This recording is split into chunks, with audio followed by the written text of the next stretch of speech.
داری یہ ہے کہ وہ آپ کو ظاہر کی تعلیم دیں۔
کچہری نصیب ہوتی ہے، آقا علیہ الصلوۃ والسلام کے باطن میں مجالس نصیب ہوتی ہیں، اور اسی طرح نصیب ہوتے ہیں جس طریقے سے آپ ظاہر میں کسی سے کوئی چیز سمجھتے ہیں یا جانتے ہیں۔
کرام یہ فرماتے ہیں, حضرت سلطان لاہور رحمۃ اللہ علیہ بھی اور بہت سے صوفیاء کا قول ہے کہ ذکر اللہ کا وضو نماز ہے.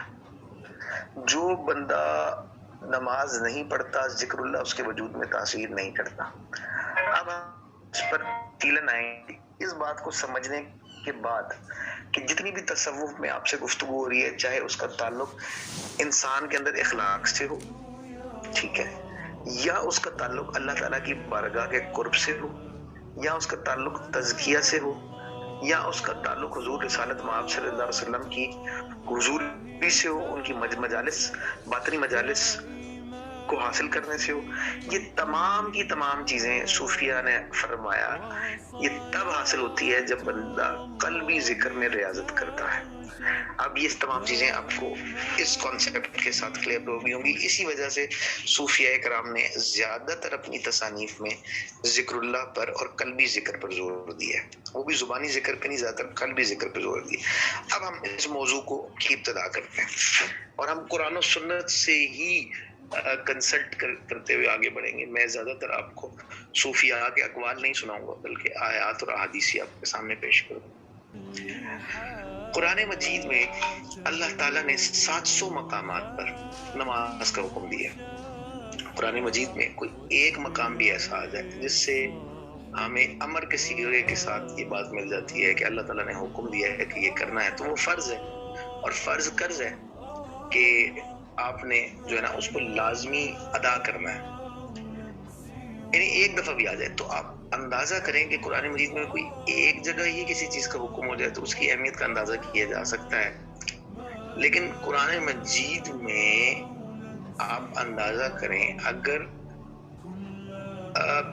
700 سے زائد مقامات پر, یعنی 700 سے زائد مقامات پر اگر ایک چیز کا حکم ہے تو آپ اندازہ کریں کہ اس کی اہمیت کیا ہوگی. قرآن مجید میں بار بار اللہ تعالیٰ نے نماز کا حکم دیا, وَأَقِیمُوا الصَّلَاةَ وَآتُوا الزَّکَاةَ وَارْکَعُوا مَعَ الرَّاکِعِینَ, بلکہ نماز با جماعت ادا کرنے کی بھی بات بیان کی کہ رکوع کرو رکوع کرنے والوں کے ساتھ. جیسا کہ صحیح مسلم کی حدیث ہے کہ جو بندہ جماعت کے ساتھ نماز ادا کرتا ہے, اکیلے نماز ادا کرنے سے 27 گنا زیادہ درجہ ثواب ملتا ہے. آقا علیہ السلام نے فرمایا نماز دین کا ستون ہے, بس جس نے نماز کو قائم کیا دین کے ستون کو قائم کیا, جس نے نماز کو چھوڑ دیا اس نے دین کے ستون کو گرا دیا. یا حدیث مبارکہ میں یہ حدیث پاک بھی ہے کہ من ترک الصلاۃ متعمدا فقد کفر, کہ جس نے جان بوجھ کے نماز چھوڑی اس نے کفر کیا. یا حضرت علیہ السلام آپ نے فرمایا الصلاۃ قرۃ عینی, نماز میری آنکھوں کی ٹھنڈک ہے. بلکہ اپنے عاشق حضرت بلال رضی اللہ عنہ سے فرماتے ہیں یا بلال وارنا بالصلاۃ, کہ بلال رضی اللہ عنہ نماز پڑھ کر مجھے رات پہنچاؤ. یہ نماز و برکت عمل ہے جس سے دونوں دانوں میں کامیابی, رزق و برکت, قبر میں آسانی, اور کل قیامت کے دن جو پہلا سوال ہونا ہے وہ کی نماز کا.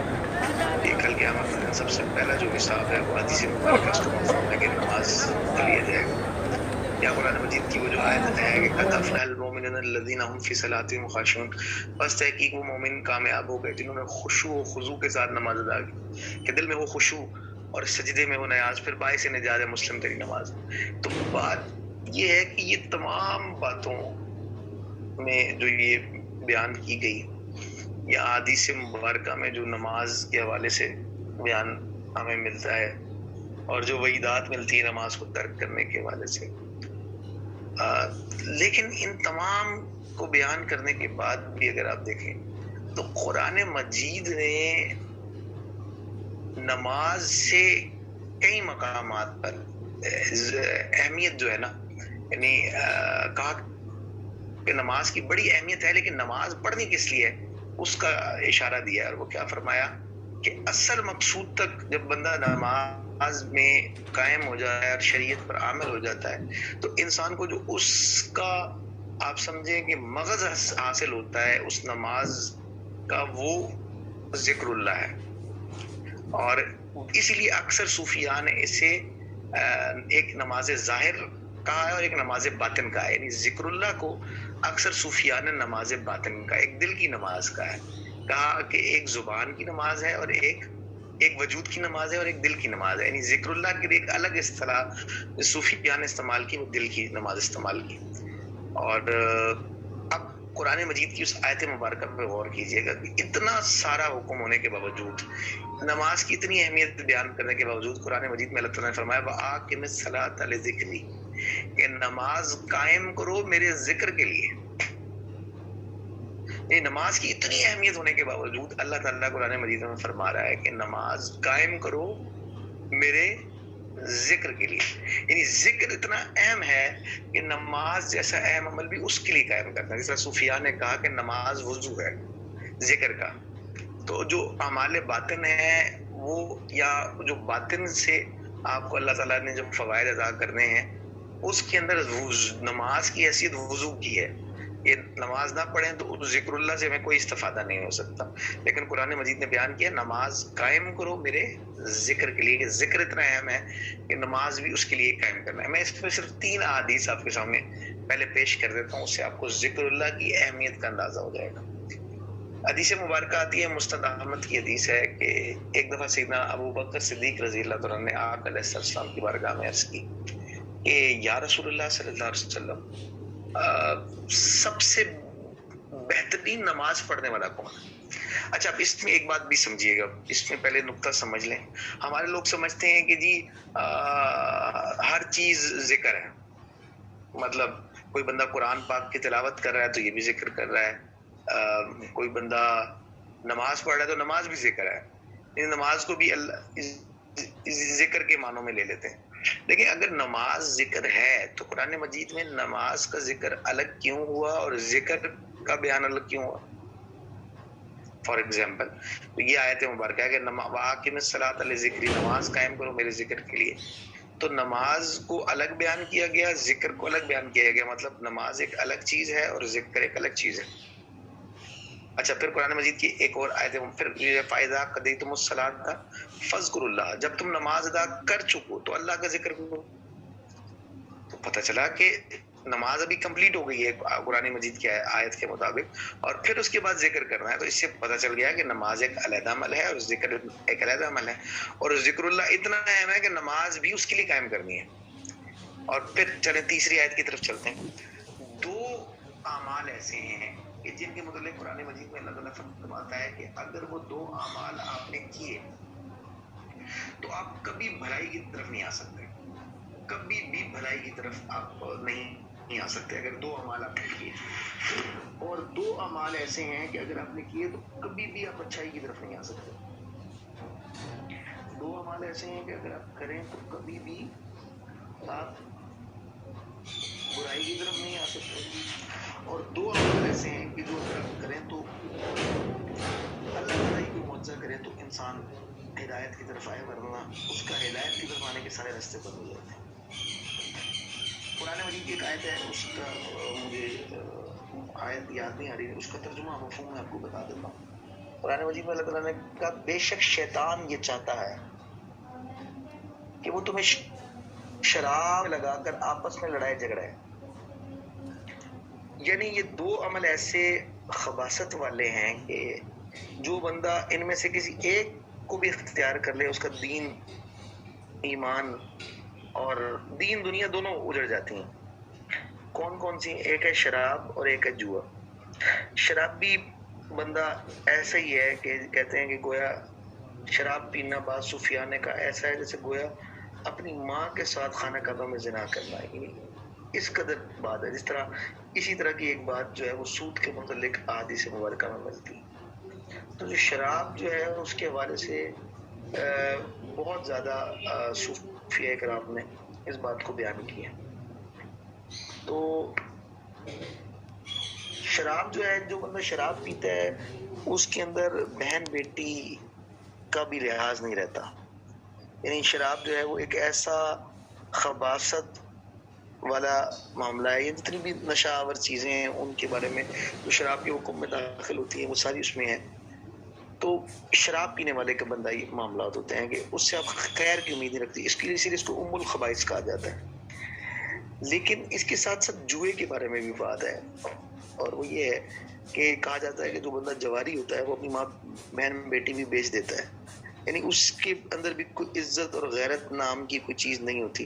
یعنی ان دو اعمال کرنے والے بندے کا دل اس قدر سیاہ ہو جاتا ہے کہ ان کے اندر خیر کی امید باقی نہیں رہتی. تو ان دونوں اعمال سے یعنی انسان کو بچنا چاہیے. اور اگر یہ دونوں اعمال انسان کے وجود میں جمع ہو جائیں تو انسان کبھی بھی خیر کی طرف نہیں آ پاتا، اور اس کا وجود سر کے بال سے لے کر پیر کے ناخن تک سراپا شر بن جاتا ہے.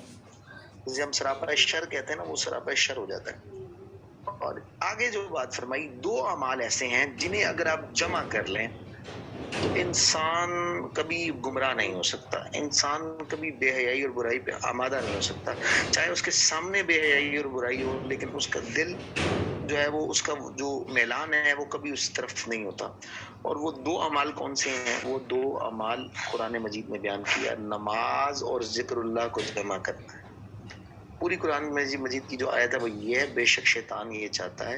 یہ شیطان کا منشور بیان کیا جا رہا ہے، کیونکہ شیطان نے کہا تھا جب اللہ کو سجدہ نہیں کیا تو اللہ تعالیٰ نے کہا تو نے مجھے سجدہ کیوں نہیں کیا؟ اس نے کہا میں اس سے بہتر ہوں، یعنی آدم علیہ السلام سے، انا خیر منہ کہا تھا اس نے.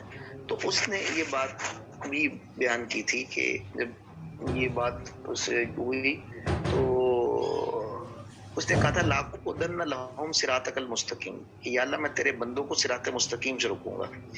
تو اس نے صراط مستقیم سے روکنے کی قسم کھائی تھی. اب صراط مستقیم کیا ہے اب اس آیت میں آپ کو پتہ چل جائے گا. اس نے کہا تھا لاقعدن لہم صراطک المستقیم، یا اللہ میں تیرے بندوں کو صراط مستقیم سے روکوں گا. صراط مستقیم کیا ہے اب آپ کو پتہ چل جائے گا. بے شک شیطان یہ چاہتا ہے کہ وہ تمہیں شراب اور جوئے میں لڑائے اور آپس میں لڑائے جھگڑائے. یعنی اگر آپ شراب اور جوئے پہ لگ جاؤ گے تو سراپا شر بن جاؤ گے آپس میں. بے شک وہ تمہیں نماز اور اللہ کے ذکر سے روکتا ہے. اب اس آیت مبارکہ کو آیت کے ساتھ تفسیر ہو رہی ہے، لاقعدن لہم صراط، میں تیرے بندوں کو صراط مستقیم سے روکوں گا. اور اب اللہ کیا بتا رہا ہے کہ وہ کس سے روکتا ہے؟ وہ تمہیں نماز اور اللہ کے ذکر سے روکتا ہے. تو یہ بات سمجھیے گا کہ جب نماز اور اللہ کا ذکر جمع ہو جاتا ہے، نماز سے مراد نماز ہے اور ذکر اللہ سے مراد قلبی ذکر ہے جو صوفیاء کرام کی بارگاہ سے، ان کی صحبت سے حاصل ہوتا ہے. ایک انسان کے ظاہر کو پاک کرتا ہے، ذکر اللہ انسان کے باطن کو پاک کرتا ہے. جب گلاس اندر سے اور باہر سے پاک ہو جائے تو وہ اس میں پانی پینے کے لائق ہو جاتا ہے. تو جب اس انسان اپنے آپ کو ظاہر اور باطن دونوں سے پاک کر لیتا ہے تو اس کے اندر یہ وہ دل وہ حیثیت اختیار کر جاتا ہے کہ اس میں اللہ تعالیٰ اپنا نور ڈالے اور اس کے اندر اللہ تعالیٰ کے الہام آئیں. اس کے اندر اللہ تعالیٰ اس دل کو اللہ تعالیٰ اپنی انوار و تجلیات کا مسکن بنائے. تو یہ بات سمجھانے کی تھی کہ ذکر اللہ ایک الگ عمل ہے اور نماز ایک الگ عمل ہے. ٹھیک، ہاں میں اس کی ڈیٹیل مزید بھی آگے ہم one by one step by step سب پہ بات کریں گے. پہلے میں نے 3 احادیث مبارکہ ذکر اللہ کی اہمیت کو سمجھانے کے لیے میں بیان کرنا چاہ رہا تھا. اس میں پہلی حدیث میں نے آپ کے سامنے جو مستند احمد کی بیان کی کہ آقا پاک علیہ الصلوۃ والسلام کا ہے لَأَقْعُدَنَّ لَهُمْ صِرَاطَكَ الْمُسْتَقِيمَ. یہ آگے آپ نے بھیج دی ریفرنس، اچھی بات ہے. اچھا اب معاملات کیا ہیں؟ معاملات یہ ہیں کہ یہ یہاں تک بات ہو گئی. اچھا اب ہم چلتے ہیں آگے، اور آگے میں جو احادیث مبارکہ کی بات کر رہا تھا، پہلی بات جو بیان ہوئی وہ یہ ہوئی، آقا پاک علیہ السلام کے پاس حضرت ابوبکر صدیق نے عرض کی کہ یا رسول اللہ صلی اللہ علیہ وسلم بہترین نماز پڑھنے والا کون ہے؟ آپ نے فرمایا بہترین نماز پڑھنے والا وہ ہے جو نماز کے ساتھ کثرت سے اللہ کا ذکر کرے، جو نماز کے ساتھ کثرت سے اللہ کا ذکر کرے. یعنی نماز تو سب پڑھتے ہیں لیکن بہترین نماز پڑھنے والا وہ ہے جو کثرت سے اللہ کا ذکر کرے. صحابہ نے پھر عرض کی کہ یا رسول اللہ صلی اللہ علیہ وسلم بہترین روزہ رکھنے والا. اب روزہ تو سب رکھتے ہیں لیکن آپ آقا علیہ السلام میں بہترین روزہ رکھنے والا وہ ہے جو روزے کے ساتھ کثرت سے اللہ کا ذکر کرے. اب ذکر اللہ کی اہمیت کو سمجھیے گا. کسی نے کہا جی یا رسول اللہ صلی اللہ علیہ وسلم بہترین حج کرنے والا کون؟ آپ نے فرمایا جو حج کے ساتھ کثرت سے اللہ کا ذکر کرے. اب دیکھیں حج میں بھی تسبیح کلمات پڑھے جا رہے ہیں، اس میں بھی جو آپ اللہ تعالیٰ لبیک جو کلمات پڑھتے ہیں اور اس کے علاوہ بھی جو عبادات کی جاتی ہیں وہ ساری کی ساری ہم اس کو ذکر اللہ میں کنسیڈر کرتے ہیں. لیکن ادھر جو اس حج میں تمام جو تسبیحات پڑھی جا رہی ہیں یا تمام کلمات پڑھے جا رہے ہیں اس کے مقابل ذکر اللہ کو بیان کیا جا رہا ہے. مطلب اس سے قلبی ذکر مراد ہے, اس سے ظاہری ذکر یا زبانی ذکر مراد نہیں ہے, اس سے قلبی ذکر مراد ہے. جب بھی ایسا ہوگا تو اس سے صوفیاء یہ کہتے ہیں کہ اس سے قلبی ذکر مراد ہوگا, یعنی قلبی ذکر کی اہمیت کو بیان کیا جائے. ورنہ حج میں بھی آپ ذکر تو کرتے ہیں, اس کو بھی آپ ذکر کے تناظر میں لے تو سکتے ہیں, لیکن حج کے مقابلے میں جب آپ نے فرمایا کہ بہترین حج کرنے والے نے فرمایا جو حج کے ساتھ کثرت سے اللہ کا ذکر کرتا ہے. بھائی بہترین زکات دینے والا کون ہے؟ آپ نے فرمایا جو زکات کے ساتھ کثرت سے اللہ کا ذکر کرتا ہے. تو ابو بکر صدیق رضی اللہ عنہ نے عرض کی کہ یا رسول اللہ صلی اللہ علیہ وسلم گویا ذکر کرنے والے سبقت لے گئے. آقا پاک علیہ السلام نے فرمایا ہاں ذکر کرنے والے سبقت لے گئے. یعنی آپ اس سے اندازہ کر سکتے ہیں کہ ذکر اللہ کی شان کیا ہے, کہ نماز میں بہترین نماز اس کی ہے جو نماز کے ساتھ کثرت سے اللہ کا ذکر کرتا ہے. روزے میں بہترین روزہ اس کا ہے جو کثرت کے ساتھ اللہ کا ذکر کرتا ہے. حج میں بہترین حج اس کا ہے جو کثرت کے ساتھ اللہ کا ذکر کرتا ہے. زکات میں بہترین زکات اس کی جو کثرت کے ساتھ اللہ کا ذکر کرتا ہے. اور پھر میں آپ کو قرآن مجید سے بھی آگے اس پہ بات کریں گے, ہم بالکل سٹیپ بائی سٹیپ ہم آگے بڑھیں گے تاکہ قرآن و سنت سے ایک ایک بات جو ہے وہ کلیئر آپ کے سامنے اور آپ کی پوری اس جو اہمیت آپ کے سامنے جو میں نقشہ کھینچنا چاہتا ہوں. صوفیاء کی اتنی بڑی ڈیبیٹ ہے, اس کے پیچھے اس کی گراؤنڈنگز کیا ہیں, کہ جو صوفیاء اتنی ذکر اللہ پر زور دیتے ہیں اور پھر ہم جو اپنے کلام میں اگر کہتے ہیں تو ہم سمجھتے ہیں کہ جی شاید یہ دوڑے اور ٹپے ہی ہیں یا یہ بس اشعار ہی ہیں. اس ایک ایک شعر کے اندر اس کے اندر کتنی گہرائی موجود ہے اور اس کے پیچھے قرآن و سنت کے کتنے دلائل موجود ہیں.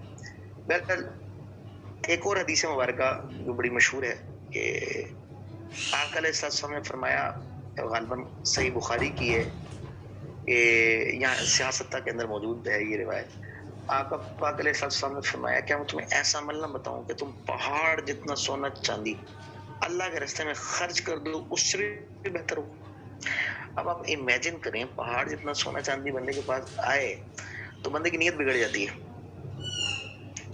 اب اللہ تعالیٰ فرما رہا ہے کہ پہاڑ جتنا سونا چاندی اللہ تمہیں دے اس سے بھی بہترین عمل ہو. صحابہ نے عرض کی کہ یا رسول اللہ صلی اللہ علیہ وسلم ضرور بتائیں ایسا کون سا عمل ہے. آپ کو پتہ ہے ہمارے ہم پر ہم یہ کہتے ہیں یا اللہ تو ہمیں دے تو ہم دیں, اور جب ہمیں اللہ دیتا ہے تو پھر ہم جو ہے نا اللہ تعالیٰ کی کمٹمنٹ سے ہٹ جاتے ہیں. جس طرح قارون کو نے اس نے کہا کہ میں 100 میں سے 1% دوں گا, لیکن جب 1% کا بھی حساب لگایا تو وہ کہیں دولت بنی تو اس نے موسیٰ علیہ السلام پر زنا کا الزام لگا دیا معاذ اللہ. تو کہہ رہے مقصد ہے کہ انسان کو جب ملتا ہے تو انسان بے ایمان ہو جاتا ہے. لیکن آپ اس بندے کو امیجن کریں جسے اللہ پہاڑ جتنا سونا چاندی دے اور وہ اپنے پاس رکھے ہی نہ اور فوراً اللہ کی راہ میں خیرات کر دے, اللہ کے راستے میں دے دے. کوئی عام بندہ تو نہیں ہوگا, لیکن حضور فرما رہے کیا میں تمہیں ایسا عمل نہ بتاؤں کہ تم پہاڑ جتنا سونا چاندی اللہ کے راستے میں دے دو اس سے بھی بہتر ہو. صحابہ نے کہا حضور ضرور بتائیں, شفقت فرمائیں. حضور نے فرمایا کیا میں تمہیں ایسا عمل نہ بتاؤں کہ تم جہاد کرو, تم دشمن کو نقصان پہنچاؤ, دشمن تمہیں نقصان پہنچائے, اس سے بھی بہترین عمل ہو, جہاد فی سبیل اللہ سے بھی بہترین عمل ہو. صحابہ نے ایسا کہ یا رسول اللہ صلی اللہ علیہ وسلم ایسا عمل کون سا ہے, اگر ایسا کوئی عمل ہے تو بتائیں آپ. تو آقا پاک علیہ السلام فرمایا وہ عمل ذکر اللہ ہے, اللہ کا ذکر ہے. یعنی آپ اندازہ کریں کہ ذکر اللہ کی کیا اہمیت ہے. بہرحال وہ کسی چیز کی اہمیت کو بیان کرنے میں سے جہاد فی سبیل اللہ کی اہمیت کم نہیں کرتی. یہ جس طرح حضور نے فرمایا نا, یہ جو کیوں فرمایا اس کی وجہ یہ ہے کہ جس طرح وہ ایک حدیث مبارکہ کہ آپ جب جہاد سے واپس آئے تو آپ نے فرمایا تم چھوٹے جہاد سے بڑے جہاد کی طرف آئے. صحابہ نے عرض کی کہ یا رسول اللہ صلی اللہ علیہ وسلم کیا یہ بھی چھوٹا جہاد تھا, ہم نے دشمنوں کو مارا اور دشمن نے ہمیں نقصان پہنچایا, مفہوم حدیث ہے. تو آقا پاک علیہ وسلم فرمایا ہاں وہ چھوٹا جہاد تھا, اصل جو جہاد ہے وہ نفس کے خلاف جہاد ہے. یہ بھی نفس کے خلاف یعنی نفس سے جہاد کرنے کی اہمیت کو آپ نے بیان کیا, ورنہ جہاد فی سبیل اللہ کی اہمیت قرآن و سنت میں اور بہت سے دلائل سے ثابت ہے. تو وہ اس میں اس کی اہمیت کی کمی کی بات نہیں ہے, بات اہمیت کو شو کرنا ہے. اور وہ جو فرمایا آپ نے کہ نفس کے خلاف جہاد ہے, کیونکہ نفس انسان کے اندر سے انسان پہ وار کرتا ہے اور نفس کو قابو کرتا ہے ذکر اللہ, نفس کو قابو کرتا ہے ذکر اللہ. اس ہم بہت تفصیل سے جائیں گے انشاءاللہ, آہستہ آہستہ جب ہم اس پہ ڈسکس کریں گے. میں صوفیاء کے اقوال بھی رکھوں گا اور ہم بہت انشاءاللہ ڈیٹیل میں چیزیں کو دیکھیں گے. تو یہ آپ اندازہ کر لیں کہ اس سے آپ کو ذکر اللہ کی اہمیت کا اندازہ جو ہے وہ ہو سکتا ہے.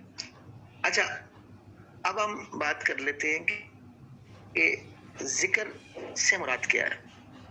اب ہم یہ کہتے ہیں نا کہ جی تلاوت قرآن بھی ذکر ہے، نماز بھی ذکر ہے، اور ہر چیز کو ہم اس پیرائے میں لیتے ہیں. تو بات یہ قرآن میں اللہ کہہ رہا ہے اللہ تعالی ذکری، نماز قائم کرو میرے ذکر کے لیے. تو یا اللہ وہ کون سا ذکر ہے، تو خود تفصیل سے بیان کرنا کہ وہ کون سا ذکر ہے، چیزیں کلیئرٹی کے ساتھ سمجھ آئیں. تو ایک بات سمجھیے گا، دو لفظ ہیں، ان کو سمجھ لیں. آج ہم اسی پہ اپنی بات ختم کریں گے، لوں گا بعد میں. تو بات کیا ہے، وہ یہ ہے کہ دو لفظ ہیں. ایک لفظ ہے ذکر اور ایک لفظ ہے تسبیح.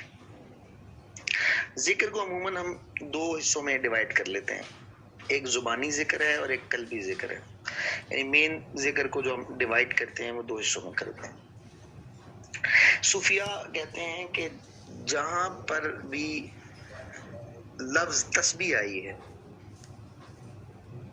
اس سے مراد زبانی طور پر اللہ تعالیٰ کی حمد و ثنا ہے، زبان سے اللہ کی حمد و ثنا ہے، یا اس کو زبانی ذکر بھی آپ کہہ سکتے ہیں.